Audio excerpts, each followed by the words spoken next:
melanjutkan perjuangan kita sebagai orang beriman, yaitu menegakkan sholat yang dilanjutkan dengan ilmu.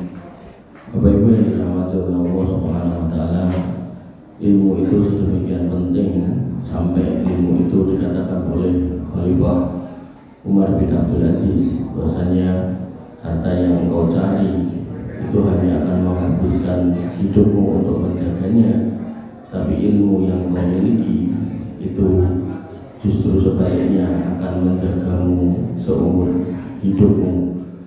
Dan 2 minggu ke belakang atau 3 minggu ke belakang ini ada 2 bapak-bapak yang nyari saya, dan nyarinya dengan membawa masalah yang sudah luar biasa di ujung tanduk gitu. Sampai yang tadi siang itu sampai dia ngomong, pokoknya jangan harus kasih saya masukan saat ini juga, karena besok saya akan disidang sekeluarga dan jawaban dengan yang akan saya jadikan pegangan, karena saya sudah tidak punya harga diri di mata keluarga saya. Bapak Ibu yang dirahmati oleh Allah Subhanahu wa Ta'ala, sebelumnya bapak-bapak umur 70 tahun datang ketika saya membuka kajian ini. Dia datang, pokoknya saya harus ngobrol sama sampean. Nah, kenapa Pak? Keluargaku berantakan, padahal umurnya sudah 70 lebih. Maka Bapak Ibu yang dirahmati oleh Allah Subhanahu wa Ta'ala, ketahuilah selama jenengan masih di dunia, masalah itu akan datang terus. Bahkan umur jenengan sudah sepuh sekalipun masalah itu akan datang. Dan tadi saya sampaikan di depan, yang terbaik dalam hidup itu adalah memiliki ilmu, karena ilmu itu yang akan menjaga jenengan, bukan kemudian mengejar harta, yang mana setelah jenengan sampai mengejarnya, jenengan juga harus sampai menjaganya. Apakah nggak boleh kita jadi orang kaya? Boleh. Tapi kalau kemudian kejar dunia nanti sholat, kejar dunia nanti gak beribadah, gak ngaji, maka itu rugi. Makanya di dalam Al-Quran yang dipuji itu bukan cuma orang kaya tok, atau bukan cuma orang ahli ibadah tok, tapi disebutkan rizalul la tulhihim tijaratu wa la bai'un an dzikrillah, yaitu laki-laki yang dia itu pintar dagang, pintar bisnis, pintar usaha. Seorang nggak bisa dagang ya seorang profesional, misal dokter spesialis, misal pilot, misal apapun, silakan. Tapi semua itu tidak melupakannya dari mengingat Allah. Dan mengingat Allah yang paling utama dari seorang muslim adalah sholat. Sehingga nanti dalam sebuah hadis disebutkan, kalau kemudian ada orang yang nggak sholat, maka dia nggak akan dapat cahaya dan nggak akan dapat burhan. Dan nanti kalau mati pada hari kiamat akan dikumpulkan dengan Qarun, Fir'aun, Haman, dan Ubay bin Khalaf. Lalu para sahabat menjelaskan, para ulama menjelaskan, kenapa orang yang gak sholat selain gak dapat cahaya, gak dapat burhan di dunia, petunjuk, dia juga akan dikumpulkan dengan tokoh-tokoh orang kafir. Di situ ada Qarun, di situ ada Fir'aun, ada Haman. Haman itu panglimanya Fir'aun. Lalu ada Ubay bin Khalaf, itu saudagar Quraisy. Kenapa kok tidak dikumpulkan sama mereka? Maka jawabannya adalah biar nggak ada yang ngeles. Nanti ada orang ngeles, kok Rasulullah ngomong Mas, sibuk gojek. Lah wong koron sing duwite ra iso diitung, kowe nyemplung rokok, lalu mulaimu gojek. Nah sibuk macul lah macul. Tapi Fir'aun itu sawai sak pirang-pirang nyemplung rokok, apalagi macul. Makanya nggak ada celah, nggak ada kelonggaran buat kita dalam hal sholat, kecuali harus menjalankannya. Karena syaitan itu akan terus datang menggoda manusia. Kalau dengan nggak sholat, dia akan mudah melengahkan kita semua. Tapi kalau kita sholat, maka sejenak dia akan pergi. Bahwasanya wasta'inu bisabri wassalah. Mintalah tolong pada Allah dengan sabar dan sholat. Makanya ada lagi bapak-bapak yang lain yang beritahu masalah kebiayaan gitu. akhirnya saya cuma bilang, Pak, saya kalau orang punya masalah dengan nggak bisa, paling ngasih masukan ini aja. Ini ya harapannya bisa mengurangi masalah dengan ngapunten niku kekoten ngomahe dengan iki putra dengan pundi sik turu Mas. Lah niki kok jaman mingsuk kula ket syukur ten mriki kok sik turu piye. Artinya ketika kemudian kita punya masalah dan ingin masalah itu selesai, tapi di rumah yang mana kita ada masalah, kok anak-anak kita malah gak sholat terus piye gitu loh. Apa gunanya saya ngomong, kan gak ada gunanya. Maka Bapak Ibu yang dirahmati oleh Allah Subhanahu wa taala, kembali kepada ayat, kembali kepada hadis, di situ ada solusi, dan solusi akan dengan dapati di majelis ilmu. Dan ketika belum dapat juga, maka Allah mengatakan fas'alu ahla dzikri in kuntum la ta'lamun. Silakan bertanya pada orang-orang yang tahu kalau memang dengan nggak tahu. Dan terkait dengan sholat tadi disebutkan oleh para ulama dalam fikih puasa, mereka yang kemudian puasa tapi nggak sholat, maka puasanya tidak berpahala. Hati-hati, puasanya tidak berpahala. Kita lanjutkan tentang berpuasa juga dalam Riyadhus Shalihin. Kita sampai di hadis 1173. Wa anha anna Nabiy sallallahu alaihi wasallam kana yanamu awwala lail wa yaqumu akhirahu fayusalli. Dari Bunda Aisyah radhiyallahu anha, Rasulullah SAW biasa tidur di awal malam.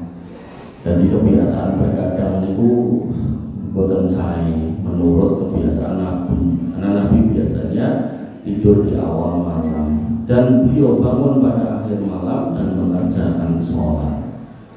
Jadi sepertiga malam terakhir beliau bangun, disitulah beliau kemudian sholat. Nah, aku jatah rondo Mas, monggo. Kalau ada kepentingan, ada urgensi, silakan. Tapi kalau nggak ada kepentingan, nggak ada urgensi, maka itu bukan kebiasaan baik. Bahkan dengan mami ada rencang nopo tonggo dokter mangtanglet. Kebiasaan bergadang itu saya nopo dan insya Allah jawabannya sami boten gitu. Karena nanti akan meningkatkan kinerja tubuh yang harus istirahat. Dan biasanya akan rawan terkena penyakit-penyakit diabetes, darah tinggi dan seterusnya. Monggo dengan silakan dicermati. Insya Allah apa yang disampaikan Nabi itu nggak akan bertentangan dengan ilmu kedokteran modern. Saya yakin itu. Kemudian kandungan hadis ini yang pertama, dia mulai di akhir malam lebih utama daripada di awal malam.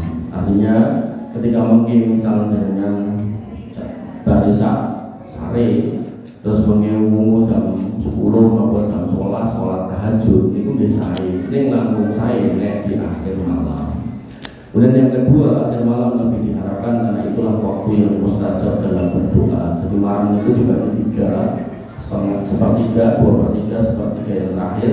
Di sepertiga yang terakhir inilah Allah turun ke langit dunia dan memperkenankan semua orang berdoa, mengabulkan doanya dan mengampuni semua orang yang minta ampun. Mungkin dicirikan dengan lingkungan dengan itu wonten apa niku pitik, ayam, sing jago. Nek itu lah boten kluruk to. Nah, sing jago mungkin dicirikan pitik jago niku kluruk. Jadi ketika ayam jago niku kluruk, kata Nabi itu pertanda dia melihat malaikat. Dan malaikat yang turun tentu itu menyertai Allah Subhanahu wa taala dalam rangka memberikan rahmat. Kepada siapa?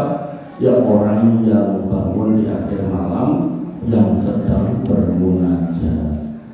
Karena kami begini main gaple piye Mas ya. Boten niku boten dihitung. Jadi orang-orang yang bermunajat. Kemudian hadis berikutnya wa an Ibnu Mas'ud, dari Ibnu Mas'ud radhiyallahu anhu qala, beliau berkata, "Sholaitu ma'a Nabi sallallahu alaihi wasallam lailatan." Pada suatu malam aku pernah sholat bersama dengan Nabi sallallahu alaihi wasallam. Falam yazal qa'iman hatta hamamtu bi amri sawin. Dan beliau waktu sholat itu lama banget berdiri. berdirinya itu lama banget, bacaannya panjang banget. Sampai saya itu kepikiran saya waktu tak batal ke apa gimana. Gila, ternyata Nabi ngertos niku batinane Pak Ibnu Mas'ud niku. Mah hamam ta, emang kowe batin apa? Kala kata beliau, hamam tu an ajlisa wa adatahu. Aku ingin duduk dan meninggalkan beliau saking lamanya. Makanya Bapak Ibu yang dirahmati oleh Allah Subhanahu wa taala, niki Nabi memberikan contoh yang paling utama dalam bab sholat malam, yaitu beliau sholatnya lama. Makanya kalau jangan masih ingat di pertemuan yang lalu, silakan mau 11 rakaat di Hansal, mau 23 rakaat di Hansal, ning bukan jumlahnya yang penting tapi lamanya. 23 rakaat 7 menit karo 11 rakaat 15 menit, yo 11 rakaat 15 menit.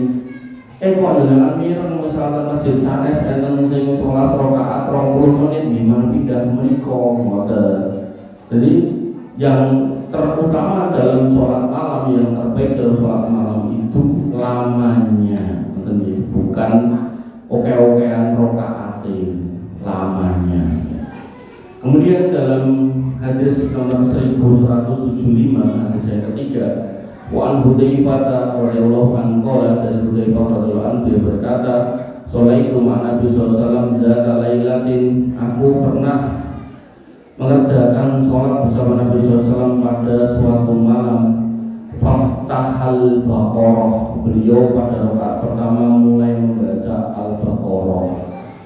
Jadi sebagai Al-Fatihah tentunya. Fakultu, maka aku batin. Kultu di sini memang artinya maka saya berkata. Ini berkata pas sholat kan batal, batin maksudnya. Yarka'u indal mi'ah. Mengenai ayat 100 mesti ini kan Nabi bakal pukul. Summa mago ternyata bablas 100 bablas. Fakultu yusolli biha fi rakaatin. Maka ternyata beliau menyelesaikan Al-Baqarah itu dalam satu rakaat. Satu surat itu Al-Baqarah 287 ayat 3 juz ya. Itu diselesaikan dalam satu rakaat. Famado, kemudian beliau melanjutkan sholatnya. Tak pikir sudah selesai, ternyata famado, ternyata dilanjutkan lagi. Fakultu yarka'u biha, dan kemudian aku mengira beliau akan selesai setelah beliau membaca Al-Baqarah itu. Ternyata sumaftahan nisa, dilanjutkan lagi setelah Al-Baqarah itu ayat Al-Imran, ditutup lagi An-Nisa. Waqara'aha, dan membaca lagi Sumaftaha Al-Imran, baca lagi Al-Imran. Waqara'aha, dan dibaca Yaqra'u mutarassilan. Kemudian beliau membaca dengan penuh tartil. Jadi macamnya boten sing kados ten TV niku. Ambil doain amin boten. Tartil ini berarti wacanane pena. Terus kata imam-imam haram itu kebayang kan dengan jadi diwaca tartil sampai surat An-Nisa. Idza marra bi ayatin fiha tasbihun sabbah. Ketika beliau sampai di ayat yang bertasbih memuji Allah, maka beliau pun membaca tasbih subhanallah. Jadi itu enten sunahi wonten itu. Kemudian wa idza marra bi soalin sa'ala, ketika beliau melewati ayat-ayat permohonan, minta surga, minta neraka, maka beliau minta. Tentu nek surga ya minta surga, nek neraka minta perlindungan dari neraka. Makanya ini pun sunnah. Jadi nek misalnya ada imam yang membacakan surat Al-Humazah, wailul likulli humazatil lumazah alladzi jama'a malahu adada yasadu anna malahu akhlada kalla la yumbadana fil khutamah. Maka orang-orang yang humazah wa lumazah itu nanti akan dicemplungin ke khutamah. Khutamah itu nami neraka, dan jadikan sebagai makmum bisa. dongo Allahumma inni a'udzubika minan nar atau Allahumma inni a'udzubika minal khutamah ngoten nggih angsal. Ning ora usah banter-banter, alon-alon. Bunyi. Tapi nek dongo liyane enggak sesuai konteks niku klentu. Napa malih nganggo bahasa Indonesia. Oh, mame motor ayat neraka dengan ya Allah kula nyuwun motor anyar itu malah batal salat ini. Wa idza marra bi ta'awwadha summa raka'a. Kalau beliau sampai di ayat minta perlindungan maka beliau minta perlindungan. Wa ja'ala yaqulu subhana rabbiyal azim. Sampai akhirnya beliau rukuk dan membaca subhana rabbiyal azim. Fakana ruku'uhu nahwan min qiyamihi. Ruku' ini ku sepanjang berdirinya, berarti dalam Al-Baqarah, Al-Imran, An-Nisa. Pun pinten juz niku? 5 juz. 5 juz.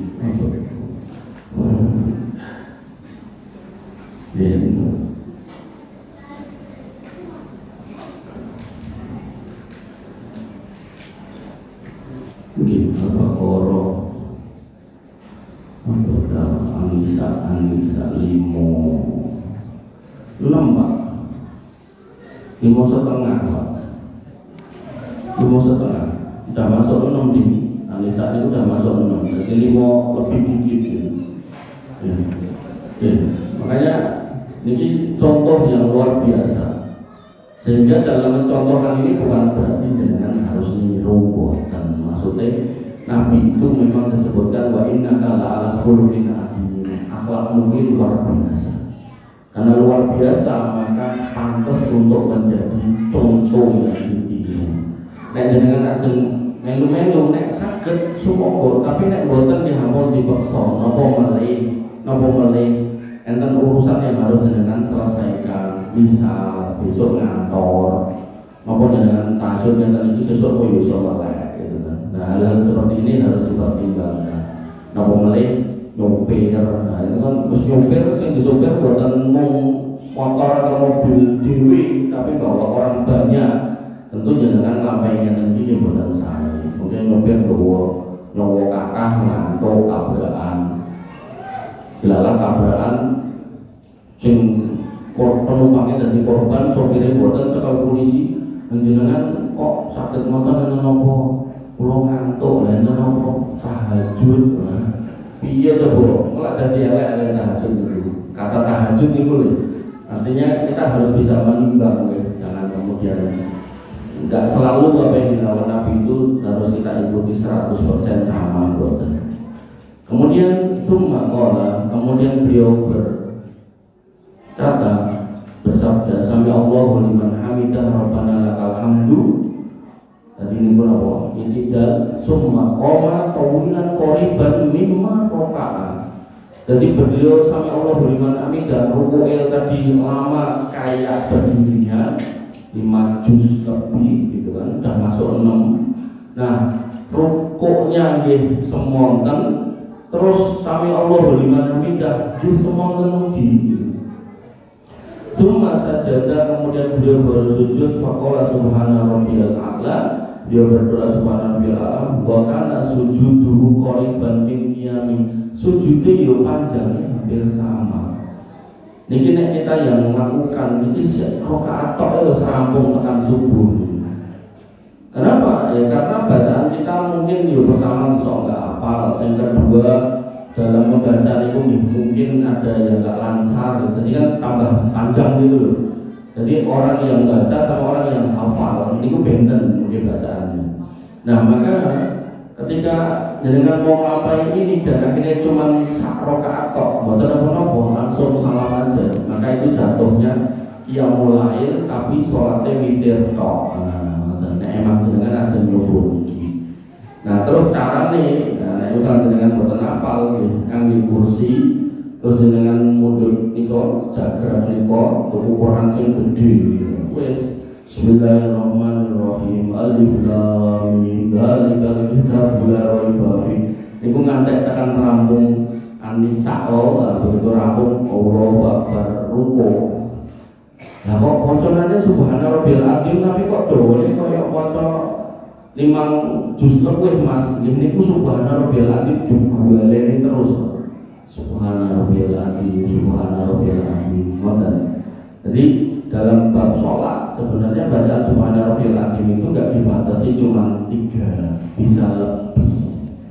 Makanya panjenengan nek dadi makmum, nek imam jenengan niku rukuk dereng rampung kok jenengan maca subhana rabbil azim pun rampung niku jenengan harus nambahi ampun jumeneng mawon kok nek jumeneng tok meneng tok niku akhirnya mungkin jenengan mikir liyane ngono lho kumbanku mau piye yo kerane olah mau rong dipateni ana sing mateni ra yo lha ngoten niku makanya dalam sholat itu kita nggak boleh berhenti berucap, cuman mengucapnya juga nggak boleh sembarangan.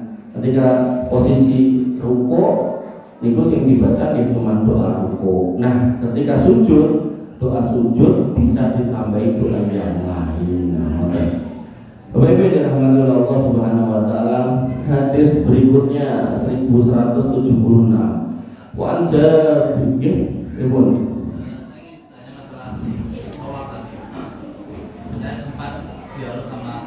Iya. Memang selama umur nggih pernah sholat. Selama seumur umur nggak pernah sholat. Iya. Tapi aku pernah sholat. Iya.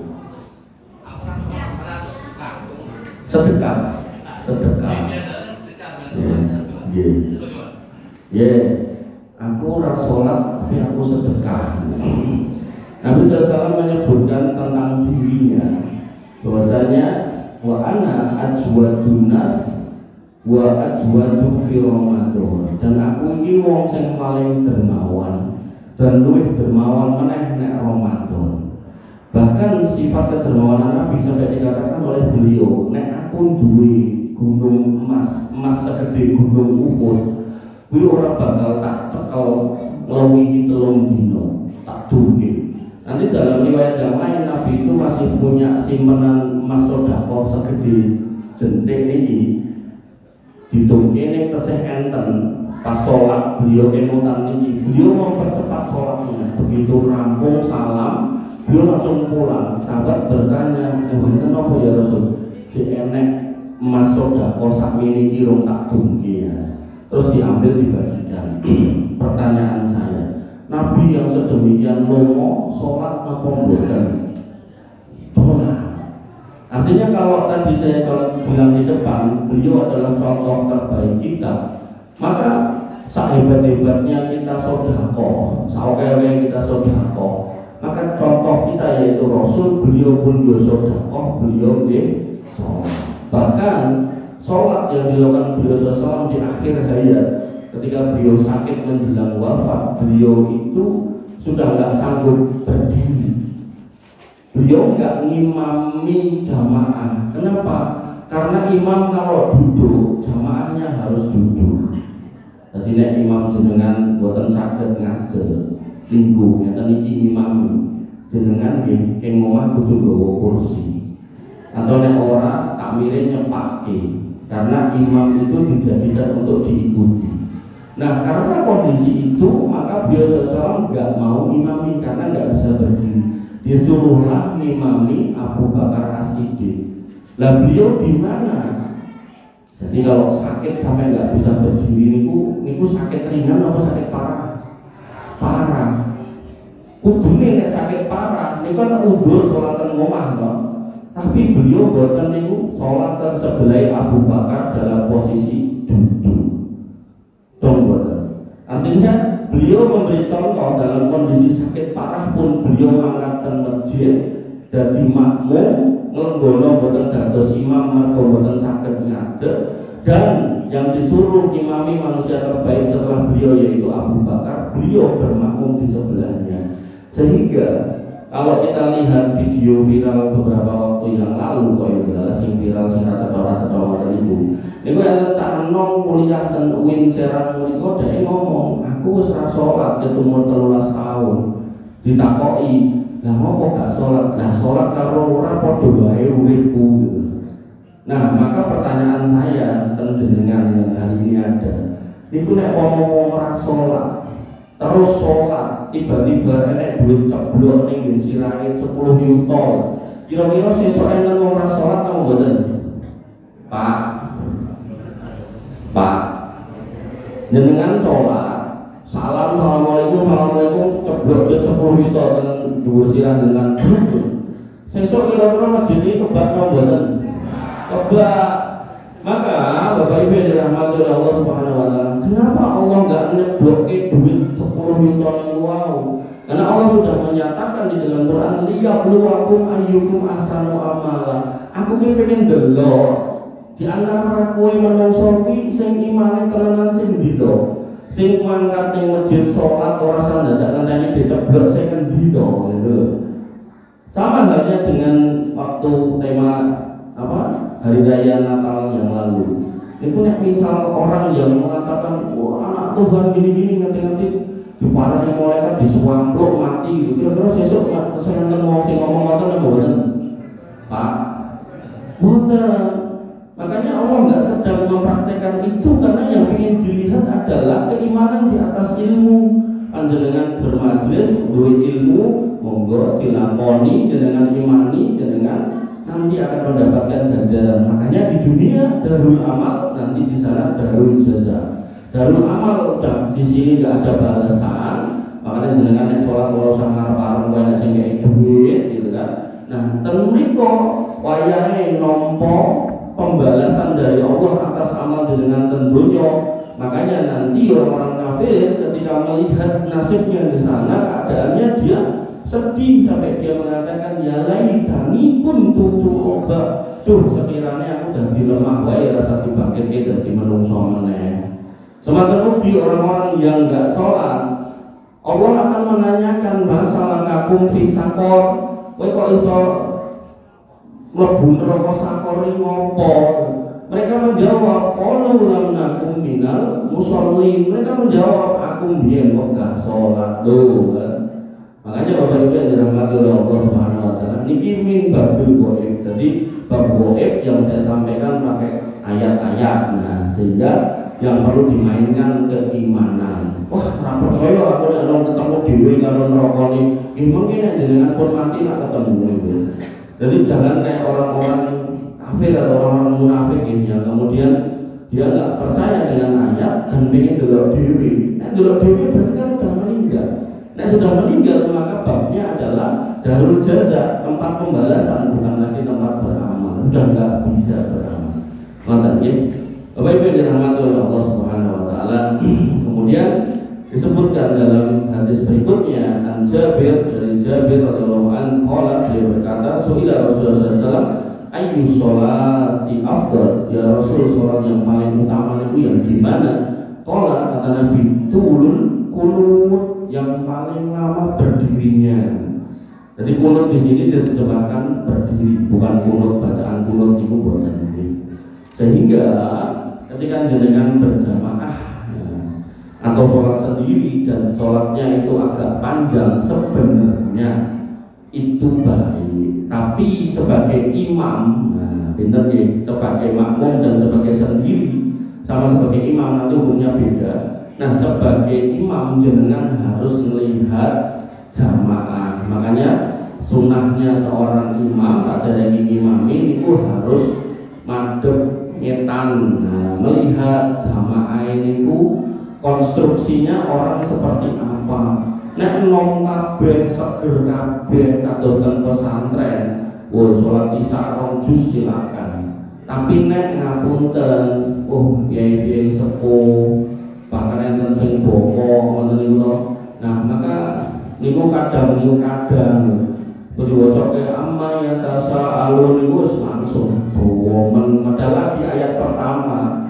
Pun karuan ditutuke nganti terakhir iso wae mungkin ayat 10 dia sudah selesai loh. Niku pun bomen gitu. Mantap. Makanya ada nama istilahnya, ada orang niku sanjang sama saya. Sampai kenal saya enggak? Dia ngertos, tapi nek kenal dekat enggak, karena beliau kan lebih tua, saya masih muda, jadi mungkin dia, saya tahu beliau dan dia belum tentu tahu saya. Banyak imam itu dua masuk. Memang surat nopo? Surat itu al-a'la karo al-ghosiyah lho.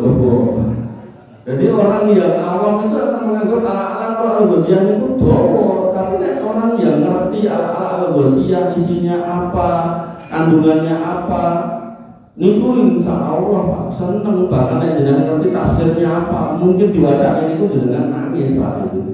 Makanya Bapak Ibu yang dirahmati oleh Allah Subhanahu wa taala, jadi hukum imam sama makmum beda nih. Nek makmum jenengan harus berusaha senang kalau imamnya sholatnya dowo, termasuk jenengan kalau sholat sendiri. Tapi sebagai imam jenengan harus melihat makmum. Nah, jadi itu mungkin jadi adil, jadi imbang. Jadi bukan dipaksa dua-duanya.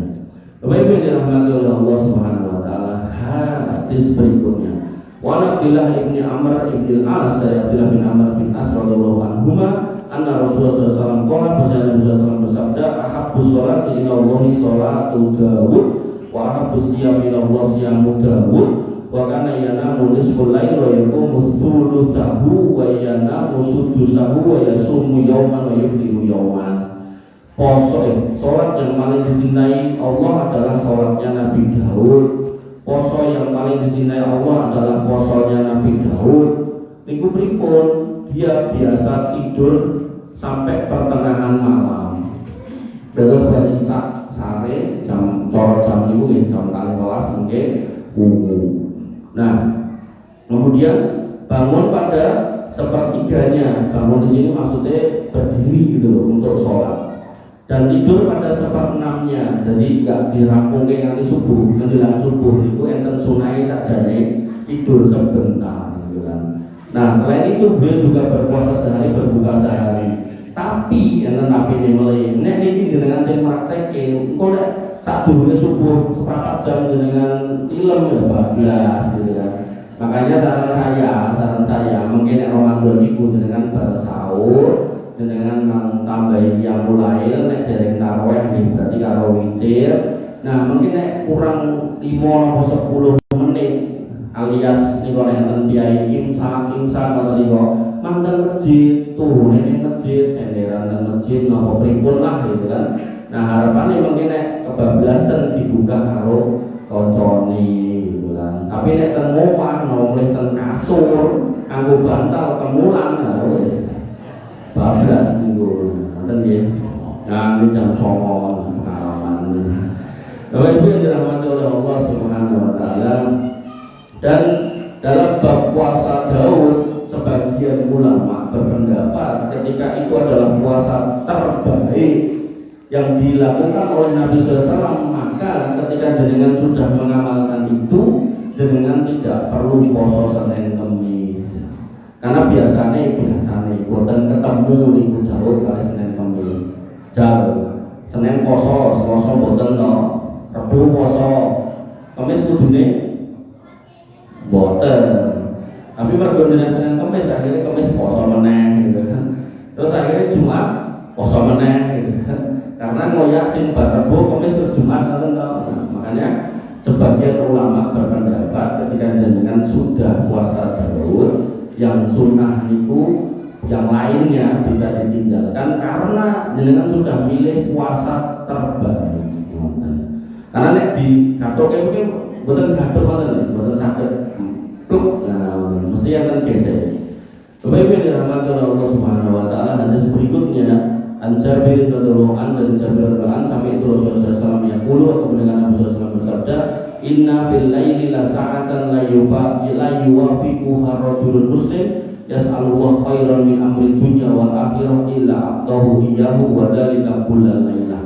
Bahwasanya di dalam satu malam itu ada satu saat di mana seorang muslim ini ketika memohon kebaikan dunia dan akhirat. Jadi secara umum, secara khusus bisa disebutkan nopo masalah jenengan, nopo keinginan jenengan, nopo kebutuhan jenengan. Nek ndak mudeng bahasa Arab ya bahasa Indonesia angsal, bahasa Jawa ngintuk dengan syarat di luar sholat. Jadi jenengan bar sholat 2 rakaat dengan donga, ya Allah, utang kula ke kula jek prawan nganti saiki terus tuwa ora lunas-lunas, nyuwun tulung mang lunaske, ini masalah. Nah, kalau emang nggak ngerti bahasa Arab bisa bahasa Indonesia, bisa bahasa Jawa. Tapi nek jenengan mau berdoa dalam posisi jenengan sujud atau dalam posisi jenengan tasahud, maka walaupun ada perbedaan ulama, tapi saya lebih condong ke menggunakan bahasa Arab. Allahumma qdi daini, ya Allah lunaskan hutangku, atau Allahumma inni a'udzubika minal maksami wal maghrur, ya Allah aku berlindung dari berbuat dosa atau terlilit hutang atau yang lain. Monggo. Nah, maka kata Nabi SAW, orang yang di saat-saat itu meminta maka pasti akan dikabulkan, dan itu setiap malam loh. Jadi ada kebaikan yang terjadi setiap malam yang kebanyakan kita itu luput, tapi malah sebagian kita dihapusi karo sebagian yang lain dengan mengatakan nek kowe pengen kabul donga jangan ning makam kae, wali kae, dan itu malah dilakoni. Padahal Pak, kesempatan ini terjadi setiap malam di rumah-rumah jenengan. Orang usah ngetoke duit. Tadi siang ada telepon saya, iki enak wong ngejak apa judulnya ruahan apa-apa ngoten. Lah kuwi apa nek jelaske. Nah, yang mau saya tanyakan, penasaran niku tokoe niku ngomong sapa sing pengen nitip donga sak jeneng 10.000. Lah jamaah terus protes ten kula. Lah kuwi nek keluarga kowe nek limo ya 50.000 lho. Kula ngomong buyang-buyu wae, wah iki jenenge wong dodolan agama. Lah sakjane pinto tak? Loh, doa yang terbaik itu doa anak ke orang tuanya atau orang tua ke anaknya. Bahkan sampai Nabi mengatakan pasti terkabul, lasak kabinina, gak ada keraguan. Nah ini malah nitip donga bayar mana itu kan? Loh iya lah.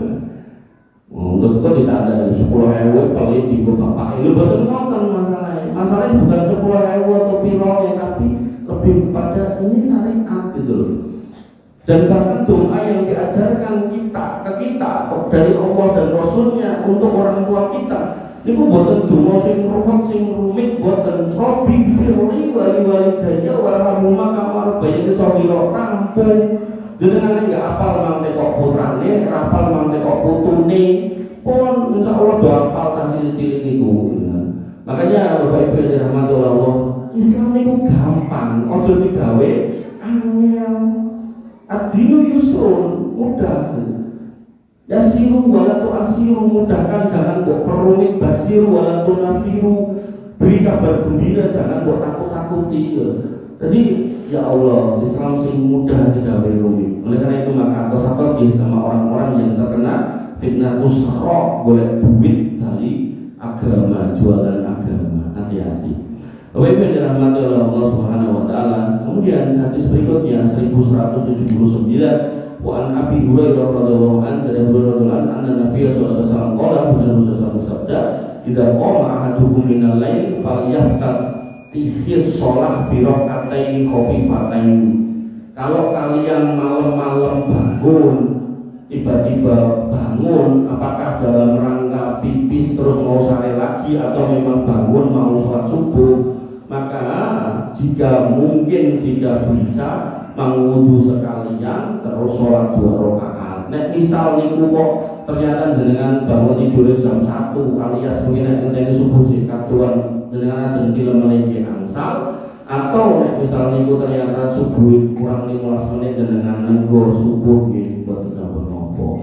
Sehingga Bapak Ibu yang dirahmati oleh Allah Subhanahu wa taala, banyak cara untuk mendekatkan diri kepada Allah Subhanahu wa taala.